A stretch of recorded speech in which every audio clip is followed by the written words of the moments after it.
예, 안녕하세요. 건축공간연구원 강현미 부연구원입니다. 오늘 이제 이런 분위기인지 모르고 왔는데 저도 되게 마음이 부드러워지고 설레는 자리여서 자리 마련해 주신 두 기관께 감사드리고 싶습니다. 그러면 저 발표 시작하겠습니다. 아동의 행복한 성장을 위한 지역사회 통합형 놀이 자원망이라는 주제로 발표하겠습니다. 저는 작년에 저희 기관의 자체 과제로 좋은 기회를 얻어서 우리 초등학교 어린이들의 놀이 실태 그리고 일상생활을 들여다볼 수 있는 연구를 했었는데요. 그 연구의 결과 사실은 처음엔 예상하지 못했지만 학교 공간이 정말 중요하구나. 물론 모든 아이들에게 중요하겠지만 특별히 지역사회의 공간 환경이 많이 부족한 낙후된 지역의 아이들에게 학교 공간이 어떤 의미인지를 발견할 수 있는 연구였고, 그 연구 결과로서 학교 공간이 어떤 식으로 지역사회에 함께 변해가야 하는지에 대해서 중점을 두어서 말씀드리겠습니다. 놀이 자원망의 개념과 필요성입니다. 여기 계신 모든 분들 어렸을 때 행복하게 논 기억, 그때 논 친구들 그리고 공간들 다 기억나실 겁니다. 어렸을 때 놀았던 그 힘이 커서 어려움을 이겨낼 수 있는 또 힘이 된다고 합니다. 그 놀이가 아이들에게는 또 밥이고 힘인데요. 언제나 어디서나 놀 수 있는 놀이 공간을 만드는 것이 정말 중요하다고 하겠습니다. 사실 아이들의 발달이 가장 중요한 것은 가정입니다. 그리고 가정이 속해 있는 동네가 얼마나 경제적으로 부유한지가 사실은 가장 중요하다는 것이 통계적으로 입증되어 있습니다. 하지만 그러한 영향이 결국에는 근린 내의 공간을 통해서 공간을 매개로 이루어지기 때문에 근린 환경의 질은 사실은 가정이 줄 수 있는, 아이들에게 줄 수 있는 좋지 않은 영향을 중재해주고 완화시켜주는 역할을 하는데 굉장히 중요합니다. 그리고 아이들의 발달에 영향을 미치는 다양한 어떤 매개 활동 중에서 놀이라는 것은 아이들의 신체와 정서, 사회성, 모든 영역의 발달에 굉장히 중요한 요소라고 하겠습니다. 그것이 이제 저희가 근린 환경에서 놀이에 집중하는 이유입니다. 네. 유니세프는 아동 친화적인 생활 환경을 다음과 같이 그 요소를 정의하고 있습니다. 안전과 접근성, 설계 가능성과 상호작용 기회입니다. 이 가운데에서 안전과 접근성은 이미 학교 공간, 또 아이들을 고려하고 있는 공간에서 우선적으로 고려한 요소이기 때문에 저는 설계 가능성과 상호작용 기회에 좀 더 집중해야 한다고 주장하고 싶습니다. 설계 가능성이라는 것은 아이들이 주어진 공간을 수동적으로 그냥 경험하는 것이 아니라 그 공간을 필요에 따라 바꿀 수도 있고, 아까 말씀하신 다솜반과 같이 공간이 부족하면 말할 수 있고 옮길 수 있고 그 공간에 자기의 어떤 흔적을 남길 수 있다는 뜻입니다. 디자이너빌리티라고 할 수 있는데요. 그 공간이 얼마큼 아이들에게 영향을 받는 공간인지에 대해서 사실 안전을 중시하다 보면은 어떤 가변성 자체가 굉장히 제한되기 때문에 이 요소는 사실은 상충하는 관계에 있습니다. 또 한 가지는 상호작용 기회입니다. 학교에 아이들이 다 모인다고 해서 똑같은 상호작용이 생기는 것은 아닙니다. 공간의 분위기, 만나는 방식도 굉장히 영향을 많이 미치는데요. 우연한 만남도 가능해야 되고 또 의도한 만남, 의도적으로 협동심을 기르기 위한 그러한 만남도 중요하다고 하겠습니다. 그래서 이제 상호작용 기회는 아이들이 어른의 돌봄 대상에서 어떤 활동의 주체로 관계의 주인공으로 자라가는 기회이기 때문에 이러한 요소들을 지원해 줄 수 있는 공간 자체가 매우 중요하겠습니다. 앞서서 교장 선생님께서도 그 시간과 공간, 사람 말씀해 주셨는데요. 아이들의 놀이 역시 이 세 요소로 구분되어 있습니다. 그리고 우리나라 아이들이 놀지 못하는 이유를 다루고 있는 실태 조사에서도 놀지 못하는 이유에는 시간과 공간, 사람이 다 섞여 있습니다. 다만 한 가지는 이 시간과 공간, 사람 요소가 서로 독립된 것이 아니라 영향을 주고받는 관계를 맺고 있다는 점을 발견할 수 있었고요. 그리고 앞서 말씀드린 것처럼 아동의 놀이의 영향 요인은 집에서 부모님의 그 영향, 그리고 근린의 환경, 나아가서는 사회, 문화, 제도까지 다양한 범위 내에 있습니다. 물론 가장 중요한 요소는 가정과 근린이라고 하겠습니다. 네. 놀이 자원망의 필요성은 바로 어디서나 놀 수 있느냐의 문제인데요. 아이들은 항상 놀 수 있다. 아이들은 놔두면 어디서든 놀 수 있다라고 주장하시는 분들이 아직도 계십니다. 그 분들은 아이들이 잠깐 10분씩 노는 것을 논다고 생각하세요. 하지만 정말로 아이들이 놀이에 몰입할 수 있으려면 그러한 분위기와 충분한 몰입할 수 있는 시간, 여유가 필요한데 아이들이 짬짬이 노는 것을 보고서 잘 노네, 저 시간 다 합치면 되게 많이 논다라고 해서는 안 되는 것입니다. 그래서 아이들이 지금 누리는 시간과 공간을 놀이 시간과 공간이 모두 흩어져 있는 상황인데 이것은 아이의 시간과 공간이 제한되어 있기 때문입니다. 언제 어디서나 놀 수 있고 그 놀 수 있는 시간 자체가 여유가 있다면은 아이들은 그 시간 동안에 충분히 그 흐름을 타면서 놀이에 들어갈 수 있을 것입니다. 그것이 어디서나 영역을 형성하면서 쉽게 놀이에 들어갈 수 있는 놀이 자원망을 구축해야 될 필요성입니다. 즉 현대 사회에서 어른들도 마찬가지이지만 모든 계획된 일정으로 쪼개져 있는 학교 갔다가 학원 가야 되고 숙제해야 되는 이 일정으로부터 쪼개져 있는 아동의 놀이를 한 대로 모아주기 위해서 조금 더 강화된 연결을 주장하고 싶습니다. 그렇다면 놀이 자원망이라는 것은 놀이 시간과 공간, 사람 간의 연계를 지원하는 물리적 기반이라고 하겠고요. 놀이라는 것이 이제 놀이는 아동의 권리인데요. 근린 내의 모든 아동에게 보편적인 놀이 기회를 보장하는 지역사회 서비스로서 제공되어야 합니다. 놀이 자원망이 부족한 지역에서 아동이 어떻게 노는지 그리고 학교가 얼마나 중요한 공간인지에 대해서 이어 말씀드리겠습니다. 저는 이제 수원시를 대상으로 아이를 기르기 좋다고 흔히 말씀하시는 그 아파트 단지 그리고 아이를 키우기 좀 어렵다고 생각하시는 저층 주거지, 특히 문화재 보호구역 근처에 있어서 좀 노후되고 개발이 좀 제한되어 있는 그런 저층 주거지를 4곳의 근린을 연구 대상으로 삼았습니다. 각 지역에서 뭐 작게는 5명, 또 많은 곳은 15명까지 아이들을 학부모님들 모아서 그 아이들의 시간과 공간 사용을 조사했습니다. 모든 지역에 놀이터가 없는 것은 아닙니다. 각 지역에 놀이터가 1개 이상은 반드시 있는데요. 그럼에도 불구하고 여기 보시는 이 D라고 제가 앞으로 칭할 저층 주거지에서는 놀이터가 있기는 있지만 아파트 놀이터 같이 안전한 영역 내에서 갖추어진 공간이 없는 곳입니다. 그래서 D 지역에서는 놀이터가 있기는 해도 스크린 타임, 즉 핸드폰을 본다거나 패드를 본다거나 PC를 본다거나 이렇게 TV를 본다거나 이렇게 스크린 타임이라고 부르는 시간이 굉장히 길고 친구와의 놀이 시간이 적고 바깥 놀이의 시간도 가장 적은 특성이 있었습니다. 그러면 이런 결과가 이제 이건 수치로 나온 이제 현상인데 그 안에 어떤 의미가 있는지를 조금 더 들여다보았습니다. 이것은 일주일 동안 아이들의 평일 놀이 시간을 평균을 낸 것입니다. 하루에 노는 바깥 놀이 시간이 1시간 이상인 아이들 그리고 그보다 적은 아이들입니다. 이 순서가 바깥놀이 요 제일 위에 파란색이 가장 많은 순서로 나열한 것인데요. 이게 지금 통계적 유효성을 수치로 드리지는 못하지만 뒤로 갈수록 빨간색이 많이 보이시죠? 이게 차량 탑승 시간입니다. 그리고 이 회색은 이제 제 아래쪽에 이 자주색 이 색깔이 스크린 타임입니다. 놀이 시간과 바깥놀이 시간과 스크린 타임 그리고 차량 탑승 시간은 관계가 있습니다. 잘 노는 아이들은 여기 보시는 2시간, 3시간, 4시간까지 가는 극단적으로 긴 하루 중에 4시간씩이나 폰을 본다는 것이 특수한 상황이잖아요. 그런 시간이 적고 차량에 실려 다니는 시간도 적습니다. 근린 내에서 아이들이 자유롭게 다닐 수 있고 조금 더 여유 있게 자기 시간을 쓸 수 있다는 뜻이 되겠습니다.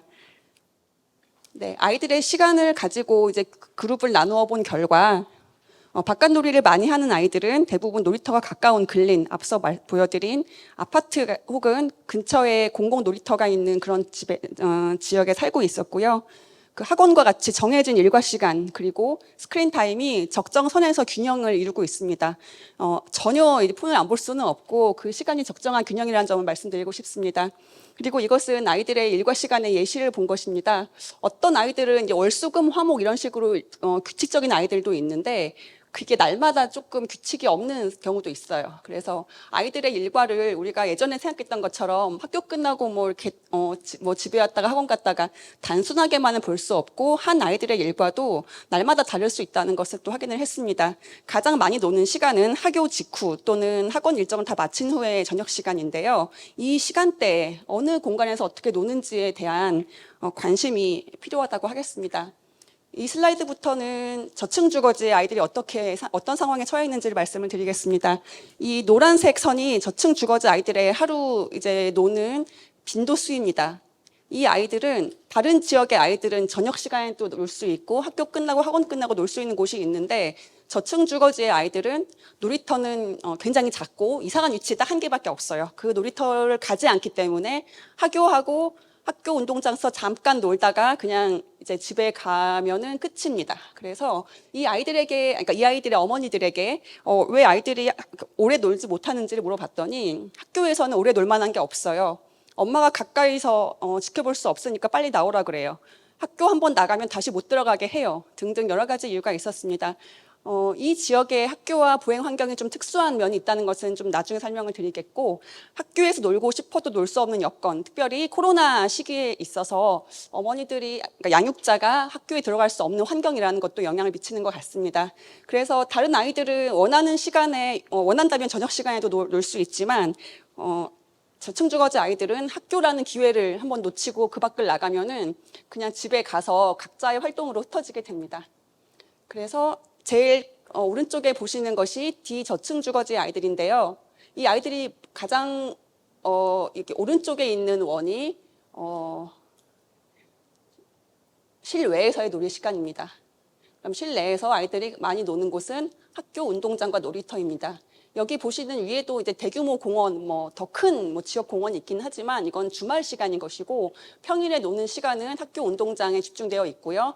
그것도 이제 어렵고 학교를 나와버린 아이들은 집 주차장에서 그렇게 놀고 있습니다. 빌라에서 차가 안 다니는 시간이니까 동네 친구들 모아서 혹은 형제 자매들과 노는 경우입니다. 다른 아이들이 노는 그 빈도나 형태를 보면은 저층 주거지 아이들에게 학교가 얼마나 상대적으로 중요한 입지인지를 알 수가 있습니다. 여기 하단을 주목해 주십시오. 여기 저층 주거지 아이들은 주변 자원을 최대한 이용해서 노는 일부 아이들이 있기는 있습니다. 학교 운동장, 여기 경기도청이 가까이에 있는데요. 도청 잔디밭, 팔달산 둘레길, 이렇게 여기가 놀만한 곳인가 하는 곳들도 이용을 하고 있고, 또 학교 운동장 외에 집 근처에 대체제도 사용하는 모습을 볼 수가 있었습니다. 다른 주거 유형의 아이들은 일단은 아파트 놀이터가 잘 되어 있으니 그 놀이터를 돌아가면서 놀 수 있다는 장점이 있고요. 그 아파트에 살지 않더라도 주변에 큰 공공 놀이터가 있는 경우에는 학원 갈 때는 여기 가고 끝나면 여기 가고 집에 오면 여기 가고 이렇게 자기의 취향과 스케줄에 맞게 놀이터를 골라서 갈 수도 있었어요. 하지만 저층 주거지 아이들에게는 그런 선택이 없기 때문에 이렇게 학교를 중심으로 다녀야 하는데, 문제는 이 저층 주거지 아이들의 경우에는 여기 환경이 보시다시피 아파트 단지보다는 열악하고 차가 섞여 다니는 곳이기 때문에 어디를 가든지 엄마가 같이 가야 됩니다. 그 이야기는 엄마가 그럴 시간과 마음의 여유가 없다. 그러면은 아이는 그냥 엄마를 따라서 학원에 가거나 엄마 뜻을 따라서 집에 가거나 해야 된다는, 즉 아이의 활동의 자유가 많이 없다는 뜻이 되겠습니다. 네, 이것은 이제 아이의 놀이를 친구의 관점에서 본 것입니다. 오른쪽에 보시는 그 이제 버블 중에서 파란색은 친구와의 놀이이고 빨간색은 스크린 타임입니다. 오른쪽 하단에 디저층 주거지에 주목해 주십시오. 학교 운동장이 그나마 아이들이 친구와 맞다 놀 수 있는 곳입니다. 빨간색은 스크린 타임입니다. 비대단지에는 고학년 아이들이 많아서 폰을 많이 보기는 봅니다. 하지만 제가 놀랬던 것은 이 디저층 주거지 아이들이 대부분 저학년임에도 불구하고 극단적으로 하루에 4시간 이상 5시간씩 집에서 폰을 보는 시간이 길었다는 점이었습니다. 학교에서 오래 놀기 어렵고 학교를 끝나면 집에 와서 그냥 갇혀버리는 아이들의 모습을 보았을 때 이 아이들에게 학교 운동장과 놀이터가 정말 중요하구나라는 것을 역으로 또 생각할 수가 있었고요.